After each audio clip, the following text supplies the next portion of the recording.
du jour appelle à discussion, après engagement de la procédure accélérée de la proposition de loi visant à procéder les mineurs des risques auxquels les expose l'utilisation des réseaux sociaux.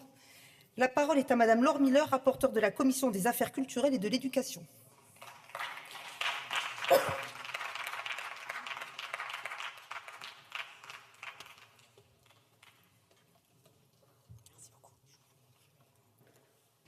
Ces réseaux sociaux avaient promis de relier, ils ont fragmenté. Ils avaient promis d'informer, ils ont saturé. Ils avaient promis de divertir, ils ont enfermé.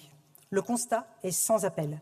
Nos enfants lisent moins, bougent moins, dorment moins, se comparent davantage. Il me semble que nous pourrions et que nous devrions nous rassembler derrière un combat simple et essentiel, refuser que l'enfance devienne un marché et que notre jeunesse soit le terrain de jeu des algorithmes.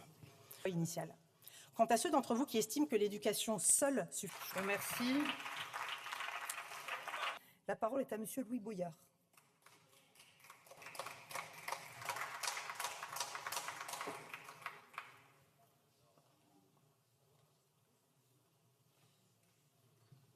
Sur la précarité, sur la pression scolaire, qui sont des facteurs aggravants sur la santé mentale des jeunes. Vous avez supprimé tous les moyens humains qui auraient permis de les accompagner. Sur la question de l'accompagnement psychologique, sur la question de l'accompagnement éducatif de ces jeunes, il n'y a absolument rien qui est proposé parce que vous avez supprimé les postes. Sur les réseaux sociaux, qui vont être facilement contournables, ils pourront continuer d'utiliser des algorithmes qui vont favoriser du contenu à destination des jeunes. Ils pourront continuer de poster du contenu qui sont objectivement dangereux pour les jeunes. Mais vous aurez fait une proposition de loi qui est inapplicable, vous vous en laverez les mains, vous aurez fait votre opération de communication et à la fin, c'est les jeunes qui le paieront. Monsieur le ministre, Madame la ministre.